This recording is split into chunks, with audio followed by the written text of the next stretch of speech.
And then this 3-month series has been based on vision blockers by Eric. And you said you have some copies this morning if you'd like to purchase it. So we also have a discussion group that meets every other Tuesday that Tim Kimmel will talk about in a few minutes. So there's the book. Last month, I tried to explain the why, the what, and the how for Marketplace Connections. And I got some good feedback, but everybody said, simplify, simplify, simplify. So I got the message, and so this is a second attempt to do the same thing as last month. And I thought, there's really 3 things that we do. We try to create business connections, relational connections, and spiritual connections. We hope that when you come, this is beneficial for your business. So if you're here and if you want to lay out your business cards on the table out front, please use it as a networking opportunity. I've been told by several that it's been helpful for them from a business standpoint. Ian got a bunch of contacts at the Edmonds meeting that he came to last month, correct? Mm-hmm. So it's been helpful from a business standpoint. Relationships, we think, are really essential and critical for life. Many of you, all of you, are friends, and I was reminded of the importance of friendship on our 10-hour car ride, because I feel like our friendship went so much deeper with Riley and Caleb. And Riley and Caleb are our grandkids, and we spent hours talking in the car. So at Marketplace Connections, relationships really drive what we do. From a spiritual standpoint, we hope that you grow spiritually. We have a discussion group called a Discovery Group that meets every other week at Paul and Tim's place. We meet next Tuesday. If you're interested, we're discussing the book Vision Blockers. We'd love to have you come. Lastly, we hope we create an environment for all these things to happen in our meetings and in our discovery groups. So there, did I do it in 3 or 4 minutes? That's good. I'm trying to really get it down short. So those are 3 things that we focus on. Glenn Reph has been a good friend and buddy for many, many years. We go back a lot of years. And I could go into a lot of the things that he's done business-wise. He's been very successful from a business standpoint. The thing I'd like to say is that as the CEO of ISOEL, this is not ISIS. This is not ISIL, right? We thinking of a name change possibly, or I've had to do this at 2 meetings now because people said, "You're with who?" We're not with ISIS or ISIL, International School of Entrepreneurial Leadership. Glenn has just done a phenomenal job developing some things within ISOEL that have been so incredibly helpful. So, but beyond that, he's just a good friend. Everybody needs a good friend that you can share your ups and your downs with. And so to be on this journey with Glenn has been really huge for me. Thank you for being here this morning. I hope that the things I have to say would be helpful to you. The first part of what I'm going to share with you is directly involved in the book, Vision Blockers. And while I normally have never endorsed a book, I'll tell you that if there's something in your life right now or in your business that's causing you not to get where you'd like to be, I'm going to tell you that chances are there's a chapter in here that will speak to you personally. At our table, we discussed the question, and there was an answer or 2 that said, "This chapter helped me so much." We're going to talk about 3 of those chapters in just a moment. Before I do, I want to give a brief update on what I do. And I am working in India. We go on to campuses of Indian universities by invitation to do a school within a school. We teach students that pay us 6 days, and then we go back 6 weeks later for another 6 days, and then we go back 6 weeks later for another 6 days. You see my bubbles becoming very Indian. We end up with 18 days of training. There are 6 subject matters that we teach them on, from who they are to what is the spirit of entrepreneurship, to how to start a business, specifically in India. We teach them servant leadership, social entrepreneurship, and how to get away from this problem of bribery and business ethics. Then we graduate them. We've already graduated over 200 students. We've been on 4 campuses in 3 major cities, Lucknow, Indore, and Bhopal. I spoke this last time after the week was over at 2 major cities at a large student gathering called their Entrepreneur Awareness Drive, EAD. I was a keynote speaker at both. There was 2,000 students at one and 1,800 at the other. I have my picture in the paper all over India this last week, but it's all in Hindi, so I don't know what it says. I invite you, if you've ever even thought about coming to India, to come with our team. Come for that week. I will guarantee 2 things. Number 1, your life will never be the same after you go. And number 2, you will fall in love with people. Lack of sleep causes me to be emotional about things that hurts my heart. You will fall in love with the people that you will decide to help, at least in some fashion, after you leave. And that's what I'm doing. So to get back to our book, Vision Blockers, I'm basically a 2-part man. I'm a business guy, hard and cold and calculating, and I'm also a pastor with a very soft heart. Now, how those 2 get together, it's always a battle. That deals with chapter 4, chapter 5, and chapter 6, which was my assignment. And so in a sense, I'm doing a little bit of reporting. And I want to thank Eric for writing the book and putting this together. And I'm hoping that other people will see it as a key part of what they can do to help their life. Zig Ziglar said, lack of direction, not lack of time, is the problem. Managing distractions is probably one of our number 1 concerns. I'm a very busy man. I have wide bandwidth. I'm doing way too much. I have to start learning to say no. And so Eric came up with 7 ways, 7 things, and you can please write these down because it'll help you as far as how to manage your distraction, of how to become better at not being of 2 minds. First, he says strict time management. If you don't do time management well, then you are using time poorly. We all have 24 hours. The real question is, what are you doing with your time? I know we do a lot of personal time, but personal time in front of the tube is probably the biggest waste of time that I'm aware of. And a tube could be television or it could be PC. Get an app that helps you with your time. Be intentional about time management. Second, be list-oriented. Be list-oriented. Have your list. Know what things you have to accomplish. Some people, there's lots of apps for that. Wonderful if you have a smartphone. To help you prioritize getting done those big things that hardly you have time for, but you always end up doing the little things so you can check them off and feel like you've accomplished something. 3, use the Do Not Disturb on your phone. Every smartphone has an app that says Do Not Disturb. Take that off because you were almost a slave. We hear it ring, we see it, we want to look at what's the new email, what's the new text message, what's the new WhatsApp that came in, or they're calling me, I better answer it.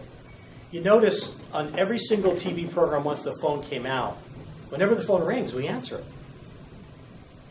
Why? There's machines for that. Well, it might be important. Well, what's good about Do Not Disturb on your phone is you can actually have your favorite list so those phone calls come through. Or if someone calls you 3 times, it's an emergency, that comes through. Use the app. Save yourself from having to answer every call. Number 4, schedule email, Facebook, and electronic time. Don't just let it control you. Study was done of people who are always looking at their phone and always answering emails right away. And they found that those people are generally less successful than those who manage doing it at different spots during the day. Let them pile up. Let them go in queue. Do it later. 5th, plan your projects. At least a bullet point plan. Some sort of, I got to get this done, I got to get this done. Put a couple steps together. And know where you're at in your projects. Don't just title it. Actually put 3 or 4 steps so you know how much progress you're making. Number 6, write an annual personal business plan. Now, there's more information in the book on that, but I highly suggest you take, whether it's the end of December or the end of August before you start the school year, whatever it is, Find time to plan your life. We spend more time planning our vacation than we do the most critical parts of our life. Number 7, schedule downtime. I once did a sermon on the importance of white space. Scheduling white space. White space, there's nothing to be done. Time for you to rest, time for you to meditate, time for you to pray, but not time to do things. Then Eric talks about quieting the mind. We are overwhelmed. We are distracted. And it is very misleading when we have so many things in our head. Now, I'm telling you, if you just sit down and find a quiet place, he has 4 steps for this. Find a quiet place, be aware of your thoughts, focus on your breathing, and seek a higher authority. Now, he'll say seek God, but some people in my context in schools, if I would teach this, I'd say seek a higher authority. Really, what he's saying here is slow down enough where you can sit down and just be with yourself and your thoughts and allow the essence of this world and what God has, as we're all believers, what God has to speak to you about. How can you hear from God if you're so busy thinking about so many other things? So be single-minded, stand for something good, and not be double-minded. Now, I want to share an idea. I told Eric I would take some liberties on his topics. That's chapter 4. We'll get to 5 and 6. But I want to share a concept of what a rabbi said. And sometimes being double-minded is okay, but it's in this sense. Once a rabbi said, I have 2 important life messages, one in my left pocket and one in my right pocket. In my right pocket, it says, I am fearfully and wonderfully made. I am a prince of God. And the world and God and me, nothing can stop us. Okay? In the other pocket, it says, I came from dust. I'll return to dust. I am nothing but dust.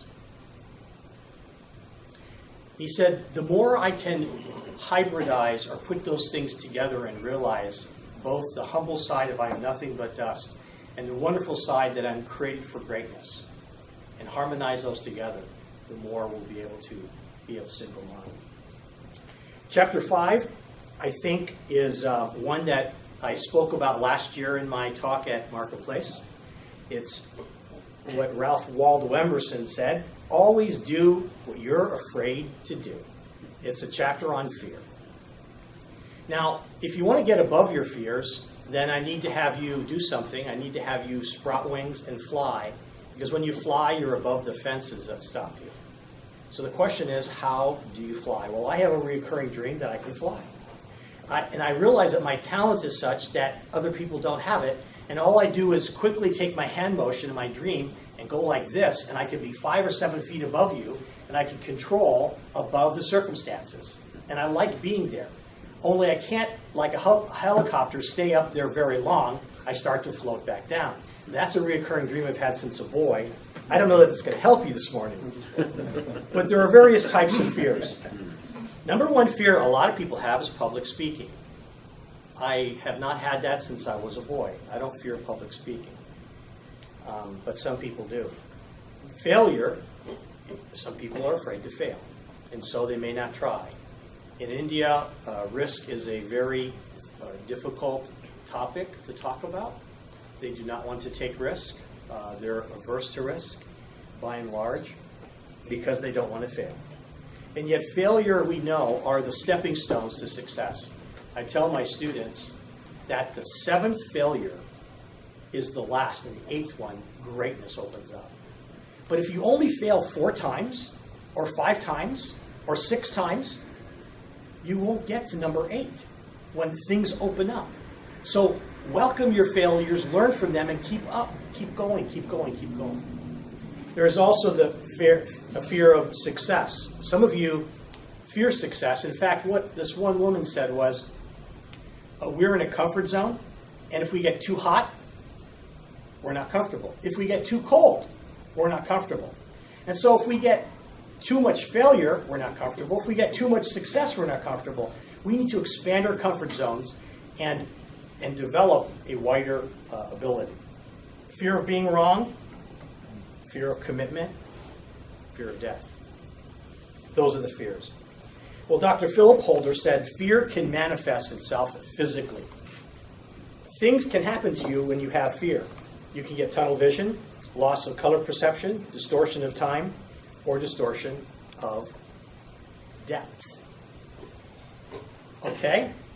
So, let's confess right now. Everyone's afraid. Every one of you right now, if it could be seen and manifest above you like a bubble in a cartoon, your biggest fear would show up. It'd be 2 or 3 words. You know what that fear is. Understand, we're all afraid. But overcoming fear, you need to take certain steps. And I think this is genius. What Eric says here, and having him in the audience for me is wonderful, because I want to just say to him, I think if we understood these 4 steps of overcoming fear, we could be bolder and more courageous. Step number 1, recognize what fear is. What is fear? It's false evidence appearing real. False evidence appearing real. Do you remember the movie Hunger Games? Did you see the movie? Did you see the second movie, On Fire? Do you remember when she was, if you haven't seen it, it'll be meaningless to you, but for those who've seen it, it'll mean something to you. She all of a sudden was put in a circumstance where she's under subconscious to test her skills, and she had the ability of rising above her fears and realize they're not real. These animals, birds came to peck at her, to kill her. She was in quicksand. She realized it was not real. She was in a glass cage filled with water, and she realized that she could touch the glass and break it with her finger because she realized that those were not real. She overcame her fears. And so number 1 is to recognize what fear is. False, evident, appearing real. Second, embrace the spirit of power. Embrace the spirit of power. As believers, we have the ultimate power. The ultimate power of the universe at our disposal. God has not given us a spirit of fear, but of power. Number 3, use the spirit of love to push forward. And so, embrace the spirit of power. And number 3, use the spirit of love to push forward away from this fear. And then number 4, enact self-discipline of a sound mind. Enact self-discipline of a sound mind. So first we recognize what fear is, we embrace the spirit of power, we use the spirit of love, and then we enact self-discipline of a sound mind. That's one way to overcome fear. For details, please refer to the book. I'm going to go to chapter 6 and then just briefly conclude the assignment, because I want to share some insights beyond the assignment that I think are from my personal life. Chapter 6, Mark Twain said this. I love Mark Twain. He's always this guy who says one thing and it means another. You know? Often, the less there is to justify a traditional custom. Let me repeat. Often, the less there is to justify a traditional custom, the harder it is to get rid of it. You see, we often think if there's a lot to justify it, it's hard to get rid of it. He says, no, often, if there's very little to justify it, it's almost impossible because there's no reason to get rid of it. What's it hurting? There are so many customs we have that we just assume are naturally part of our life. And we end up having them be family traditions or life traditions or personal traditions. And we don't want to give them up easily because what are they again? In that comfort zone. And so what we talk about here is what we discussed at our table, the Pharisee complex, which blinded by traditionalism, legalism, or religion, it is a blinding effect on you because you think you're comfortable, this is the way it works, this is the way it's always been, I'm in the box here, don't tell me to get out of it, this works for me, it was successful in the past, why should I change? Why should my thinking change? Why should my behavior change? Why should my action change? Why should my strategy change? And so, the Pharisee complex, in case you're thinking of traditional thought process, I want to tell you that you must question traditional thinking. And now, that in certain circles in my Jewish circles, from the background I have, would be anathema. I mean, tradition. Come on. So, there are three things that you should know about traditional thinking. First of all, it requires no creativity really on your part because it's already add water, bake, eat. It's done. You can't change the recipe. Traditional thinking. There was this lady who had this wonderful recipe for a roast. And she had these wonderful herbs and spices. She took the roast, she cut this end off and this end off. She rubbed this with her dry rub. She cooked it in a certain way, it came out, and people raved about it for years and years. Her granddaughter, one of her children, I think it was granddaughter, finally asked her all the steps, writing it down, and making sure she followed it perfectly. And when asked, why do you cut off the two ends? Thinking there was some magic in that, the rub got in or something. She goes, that's the size of pan Grandma had. You see, sometimes we do things because in a moment it's very practical, but later it does not hold any meaning. And like Mark Twain says, if it doesn't have a reason, it's hard to get rid of. We think there's magic in it, and we start doing it. I see so many customs and traditions that we practice, we don't know why. Second, traditional thinking is mind-numbing. It's social comfort. It limits your exploring and your possibilities and your opportunities, but that's okay because I'm comfortable. Why should I do that? And let me say to those of you who are already retired, there's no such thing really. God wants to use your skills and take them other places, possibly India. Shameless plug. Number 3, traditional thinking keeps you average. What's wrong with being average? It's mediocre. That's right. Average is a failing formula. Now, it doesn't have to be first. Now, here's one of the issues. In India, they look to see who's first, who got the best score. And they work so hard just to have their name up there to be able to talk about that. The best marks, the best credentials. You know how much it costs for a Ferrari if you bought a new Ferrari? And you know what it costs to buy a new Corvette? They're nice. The difference is this. Do you know that they both go about the same speed and both go around the track the same way? Now this is just ego. This to me is why. Now I'm not trying to advertise Ferrari or advertise Corvette, but the point is the statistics is hardly any difference. There really isn't. Yet we don't want to explore. So here's what I would like to have you think about. Embrace creative thinking. Be prepared to be unpopular.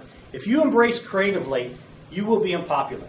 Because you're going against tradition, you'll be unpopular.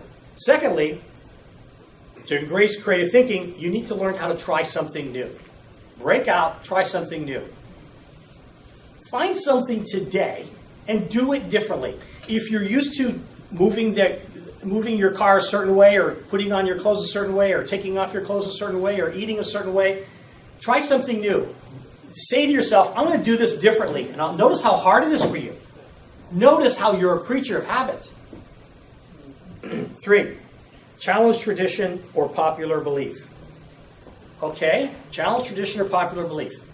I'll challenge one of your traditions right now, one that you hold dearly as a believer. Most important day in the calendar, right? Christmas and Easter, right? There is no Christmas in the Bible.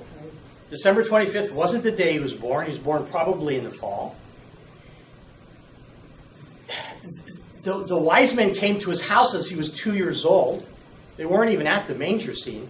We've got the whole story all messed up, yet we tell it, and we tell our children the purpose is a birthday.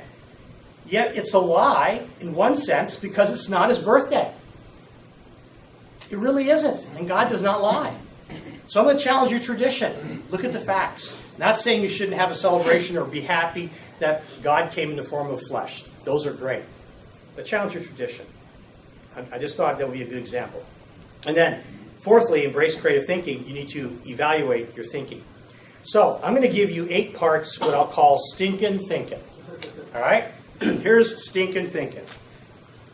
Number 1, Culture over future. My culture is more important than the future. Stinking thinking. Future trumps culture. At least have a debate about it, will you? Second, stay in your box. Stinking thinking. Stay in your box. Don't change. Just enjoy who you are. Stay right there. Stay in your comfort zone. Stinking thinking number 3. Opportunity never is really knocking. Come on, who are you kidding? Stop looking for opportunity. Please. Number 4. Criticize others challenging the status quo. Yes, challenge the status quo. Those that are challenging the status quo, challenge them, because status quo trumps, right? That's stinking thinking. Number 5, change is extremely difficult. Why do you want to change? Why would you do that? Enjoy your life. Relax. You don't need to change. Number 6, when others succeed, that should threaten you. Be threatened by other success. Number 7, keep dreaming about the good old days. The good old days. Remember when? Number 8, and finally, watch others grow, but don't you dare get out of your box and try that too.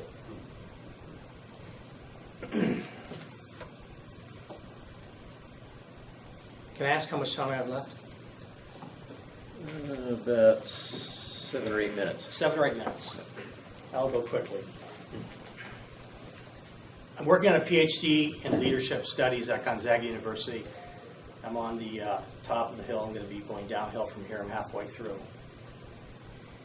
I'd like to say that we've come into a world where leading in context is something that's of a challenge. And I'd like to ask you to please look Duke CEO Study 2013. This is available online. And what is being said about leadership, which deals with double-mindedness, deals with fears, and deals with this Pharisaical problem, tradition. And it's this. Increasingly, leaders are having problems with the old style of leadership. We started out as agrarian, went to the industrial age, went into the information age, but now we're in this interdependence between the whole globe, and there's tremendous discontinuity among leaders. It's no longer the customers only you have to worry about, or the stakeholders. The world is more interdependent. We live in a age of globalism. And I heard this story, which I wish I could repeat, but you can look it up. It's a story of all the different people during Princess Di's reign and her imminent final demise, and talking about the various cultures that were involved in the whole story. And if you've seen it, you know what I'm talking about. We have so many different cultures coming together at the same time. I am very sensitive to cultures because of my travels to India, which is, in a sense, the melting pot or the absorption of all cultures. We're becoming interdependent. Challenges are less predictable. The challenges we normally have today, we cannot predict what's going to happen. And so we need to be pliable. We need to be doing things differently. Problems have moved from unit problems to multidimensional problems. Authority has shifted from control to influence. Command and control is gone. Influence is king. First to second order of change is now required. First order of change is where you extend best practices, do a little bit better job, incrementalism, which is a Deming approach, Edwards Deming approach. Second order of change is complex change that exceeds existing paradigms and requires new knowledge and new skills and is completely transformational. In our world, with leaders in your business and in your family, you need second order change now. Predictability and foreseeability. We have to be able to predict and foresee, and the only way we can do that when we have knowledge being less reliable is to develop networks of people different than ourselves and be listening. I suggest that report to you on leadership, which deals with these three things. Leading in Context, Duke Education, 2013 CEO Survey. If you get this and download it, this will shift your thinking and is dealing directly with chapters 4, 5, and 6. I couldn't think of a more better current study to tell this group today. So, you want to become a better leader? Then, I'm not going to be able to go through all this. I want to end with the rabbi. David Brooks talked about the difference between resume virtues and eulogy virtues. How many of you have seen David Brooks and his talk? Resume virtues, obviously, are what you do, your accomplishments, the external, what you bring to the market. Eulogy virtues, what's inside of you, your relationships, how you did it, character. And so we all say we want to live our life towards eulogy, having a great eulogy at our funeral, and yet we really spend most of our time in the realm of the resume. So, whatever things are true, noble, just, pure, lovely, of good report, if there's any virtue, if there's any praise, think on these things. So Rabbi Joseph Soloveitchik wrote a book in 1965, which I would highly recommend to you, A Lowly Man of Faith. It's on Amazon.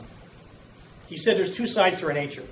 If you remember the first rabbi, one pocket said, "You are wonderful, fearfully made.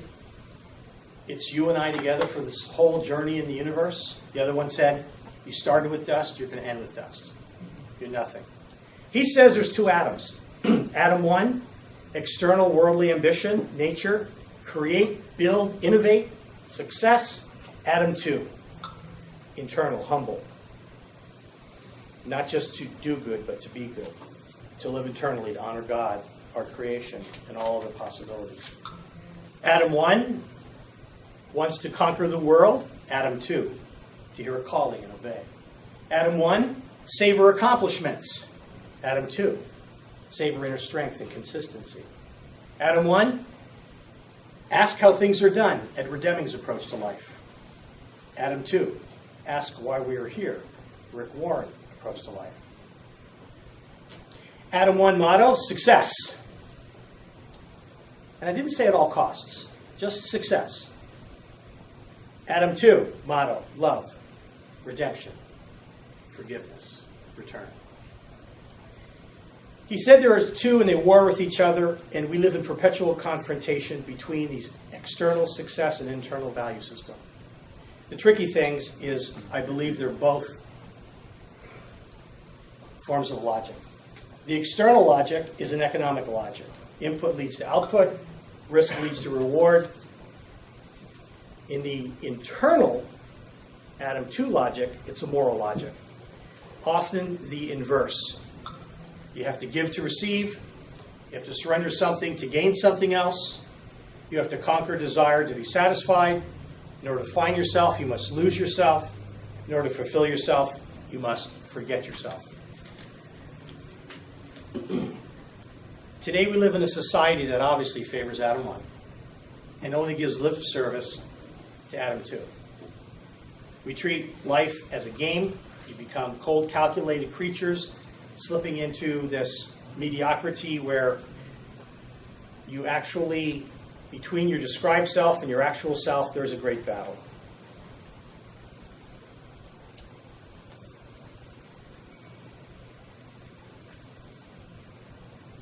Adam 1 is built by loving your strength. Adam 2 is built by fighting your weakness. And the issue here is one where with this battle, you can finally be summed up as Random Leaper said, "Nothing that is worth doing can be achieved in our lifetime. Therefore, we must be saved by hope." Nothing is true or beautiful or good makes complete sense in any immediate context of history. Therefore, we must be saved by faith. Nothing we do, however virtuous, can be accomplished alone. Therefore, we must be saved by love. No virtuous act is quite as virtuous from the standpoint of our friends or foes as from our own standpoint.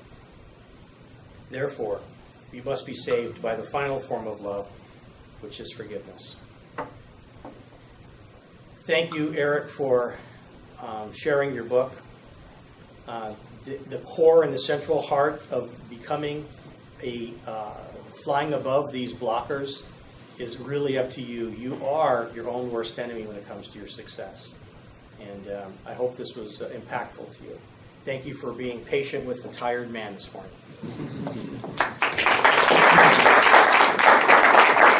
First of all, thank you everybody for having me here. Thank you, Matt, for making this introduction to this beautiful community. And thank you, John, for all your efforts over here in India. And Glenn, beautiful talk this morning. Thank you so much. I will say one thing. When you were talking about fear and the acronym, false evidence appearing real, somebody also told me something, a guru, you can say, in India. He said, faith empowers all real. So he said, if you switch your thinking into just take the fear and put it into faith empowers all real. So that's also something that connected with me. But, beautiful talk, Glenn. Really appreciate it. And yes, for those of you who have not been to India and experienced what is there, I mean, it's a population of close to, I think, 1.2 or 1.3 billion now. The middle class is more than the population of the whole U.S. We have embarked upon a new leader who is very prosperous, who did a talk in Madison Square Garden, actually, and sold out. So we're really looking forward to what India has to offer, and it's a space of great opportunity. And actually, we're humbled to have our business, too. So Ayush Herbs is a company that began with my father and his 3 brothers. So there's 4 total brothers. 3 of them are doctors, and 1 is an engineer. So actually, from the start, as you mentioned, Matt, the prosperous and the success was already embedded in my DNA. So I really had no choice. I really kind of had to. So currently, I'm the VP at Ayush Herbs, also doing my MBA from Babson College. It's based out of Wellesley. It's a focus on entrepreneurship. Really kind of shifted my thinking, and I've brought that thinking into the office. So the company started in 1988, and the dream of my father had to bring alternative medicine to this country. He is a practicing physician, naturopathic and Ayurvedic doctor, practices in Bellevue, has been doing it for 30 years, and he is an encyclopedia of natural medicine. I mean, his focus right now has shifted to oncology. He has treated successfully people with breast cancer. I mean, you name it. And he doesn't just bring people in to treat them. He brings people in to empower them. That you take care of yourself. I am a coach, but I can only show you the way. You have to walk through the door and really do it yourself. So he started the company in '88, and I'll tell you guys a little story. I know we're limited on time, but it's an interesting story and also has to do with the whole entrepreneurship culture that we have here. So they came to this country in '88. The youngest brother came, and my dad said, go check out the opportunity, see what's in the U.S. And they're doctors by trade, so they know. I mean, they can see paths of disease and they can see patterns of habit, as you said, that really gets us towards stress. And what they saw was, very overworked society. People are not treating. You go into a normal doctor and literally look at your blood reports and say, okay, take this medicine, take this stuff, and we'll see you in 6 months. And that's it. Literally, interaction is shorter than 10 to 15 minutes on average, and you can challenge that. Even today, it's sad to say that's still the interaction. So, my dad said, look, there's got to be a better way, guys. Let's get together and let's bring the world not only Ayurvedic medicine, but also bring them supplements that support that as well. So, back then they went to, in India, some of the biggest companies that do Ayurvedic supplements, and they said, look, this is what we want to do. We feel there's a big opportunity in the U.S. People are becoming open to it. That's when the whole TCM movement, Transcendental Meditation by Yogi Bhajan, was starting. Yoga was just starting. There wasn't yoga studios in every corner yet, but as you can see, 2014 there were. So the movement was getting started. So what they did was they imported from some of the biggest companies. I think they started with 5 ingredients. They brought them into the U.S. shores and embarked upon Seattle. And being in this industry, you have to get FDA clearance. You're importing stuff. It's a standard, and you have to follow that. So they invested $40,000 of their own money, and they didn't take any bank loans, no family, no nothing. They said, look, we'll start it. It's $40,000. It's a big amount back then, but let's do it. So they did it. The shipment landed on the shores. As soon as it landed on the shores, It was sitting there for 2 weeks. They said, okay, maybe it takes a while for the FDA. 2 more weeks went by. I said, maybe it's government stuff. It takes a while. 2 more weeks went by, and they said, look, something's up. Something's going on. 6 weeks later, they got a call and say, is this Verinder Sodi? And he said, yes, this is Verinder Sodi. He said, okay, well, this is Tom Choi from the FDA office. We are going to have to discard your material and send it all back because it's contaminated. And my dad said, contaminated? I said, what are you talking about? I said, well, it's first of all, heavy metals are off the charts according to U.S. standards. There's traces of feces in here. There has been cross-contamination within the factory. I said, where did you get this material from? He said, well, I imported it from India, from some of the biggest sources that are there. And he says, well, Mr. Sodi, it doesn't matter. It cannot enter U.S. borders. Either you take this material back, send it back, or we have to discard it, and you have to pay a fee to discard it. So my dad and his brothers are extremely disappointed because this is their investment that's going to go to waste. And so the first thing they did is, being any kind of businessman, you call the source and say, look, guys, you guys sold me, this is what I'm hearing about your material. And nobody admitted that that's in their material. They said, look, that's not it. These are the results we got. You guys do whatever you can.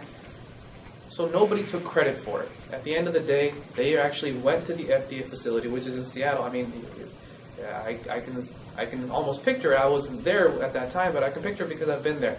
They literally not only had to waste a $40,000 investment, but they also paid to get it discarded and thrown away because it could not be distributed in the U.S.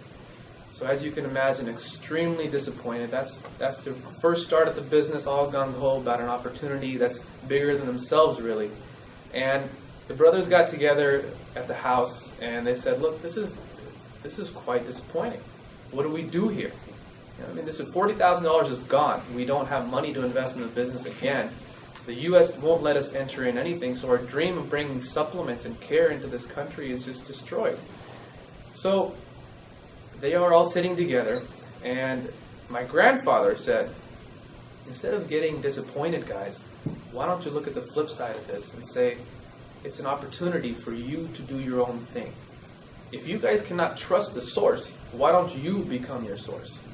So we went to Himachal Pradesh in the Himalayas, northern India, found a place, opened up our own factory, had our own farms, and contracted with our own farmers to guarantee quality, to make sure that shipments pass, not only set standards of quality, but also exceed those.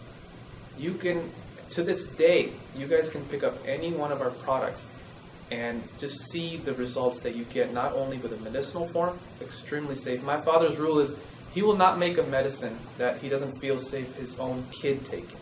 And that won't be on the shelves of doctors or even stores. So that's just a little bit about our company, how it started. I felt it's a story worth sharing because it is about failure, which turned into a success. We've been around, once again, since '88. It started off with being distributed in doctors' offices. The products are available now in super supplements, Vitamin Shop. Matt's done a great job of really bringing it more into the online realm of social media. And we continue to grow, we continue to empower people. And I think most of all what's really important is that it's a form of life, not just a medicine. And we really tell people that it's about you, who you are. You have the right to take care of yourself. And with the switch of this healthcare model, I feel it's, for the future, is pushing really towards prevention. We, especially younger generation, are saying, look, I'm not going to wait till I'm in the hospital and I've been diagnosed with cancer or I've been diagnosed with cardiovascular disease or diabetes. I'm going to start taking the action right now, and that's what we're seeing in the results, online as well. And also, it's shifting, and I'm proud of that because that's the model that Ayurveda pushes. And that's a little bit about our company. We've been around quite a while. We know this industry. We are considered experts in it. We continue to evolve, innovate, support our local farmers in the Himalayas. And also, Dad has a very successful practice where he uses those medicines for 30 plus years. I'm humbled by what we do. I'm humbled by the family's push, and also very humbled by all of you guys and your stories. So thank you for giving me this time. Appreciate it. And if you guys have any questions, I can take those. But thank you so much for this time this morning.